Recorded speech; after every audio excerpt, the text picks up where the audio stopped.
তোর অশ্বারোহী এবং পদাতিক বাহিনী এবং তোর আওয়াজ দিয়ে তুই আমার বান্দাদের উপর আক্রমণ কর, আমার কোনো আপত্তি নাই। কিন্তু আমি আল্লাহ রাব্বুল আলামিন বলে দিচ্ছি, যারা আমার খাঁটি বান্দা, ইন্না ইবাদি লাইসা লাকা আলাইহিম শাইতান, যারা আমার বান্দা তাদের উপর কোনো ক্ষমতা চলবে না।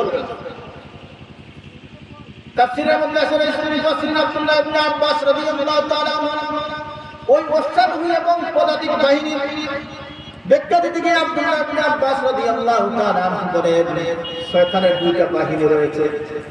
একটা হলো শয়তান, সে নিজেই তার আওয়াজ দিয়ে, তার ফন্দি দিয়ে সে মানুষদেরকে আহ্বান করে। আরেকটা হলো অশ্বারোহী এবং পদাতিক বাহিনী, যারা দুনিয়ার জমিনে মুসলিমদের বিরুদ্ধে আচরণ করে, জালিমদের পক্ষ নিয়ে মুসলিমদের বিরুদ্ধে লাগে, সেটা হলো অরিজিনাল শয়তান। আর পদাতিক বাহিনী হলো, অশ্বারোহী বাহিনী হলো যারা দ্রুত গতিতে আল্লাহর নাফরমানির দিকে ধাবিত হয়। এরা হলো শয়তানের অশ্বারোহী বাহিনী। আর যারা ধীর গতিতে শয়তানের দিকে ধাবিত হয় তারা শয়তানের পদাতিক বাহিনী। সম্মানিত হাজরিন, বলছিলাম সব কথা শেষ কথা হচ্ছে, এই দুনিয়ার জমিনে আমরা কোন মানুষের অনুসরণ করে আল্লাহর দ্বীন প্রতিষ্ঠা করছি সেটা আমাদের চিন্তা ভাবনা করা দরকার। আপনি আমি ফেসবুকের মধ্যে যখন ডক্টরেট ডিগ্রিধারী একজন মানুষের কথা শুনি, অত্যন্ত যৌক্তিক কোনো কথা শুনি, তখন অটোমেটিকলি আমরা আমল করে বসি, না এটা করা যাবে না।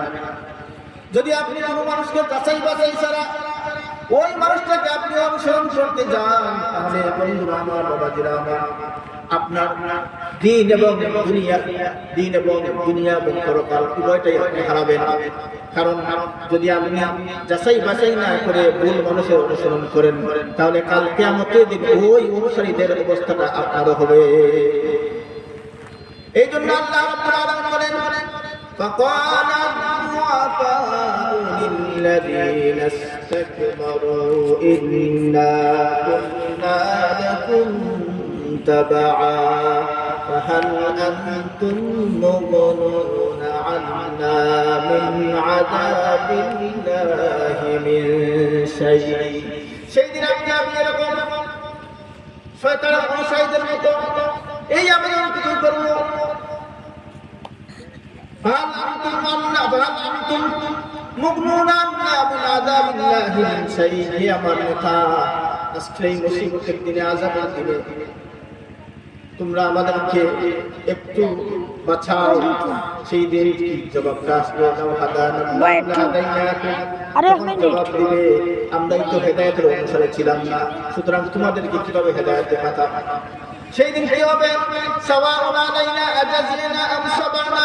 সেই দিন কান্নাকাটি আর নাদের ছাড়া কোনো উপায় থাকবে না। সেই দিন শয়তান বলবে, মালানা মিন মাহিস। আজ তোমাদের যে অবস্থা, আমাদের সেই অবস্থা।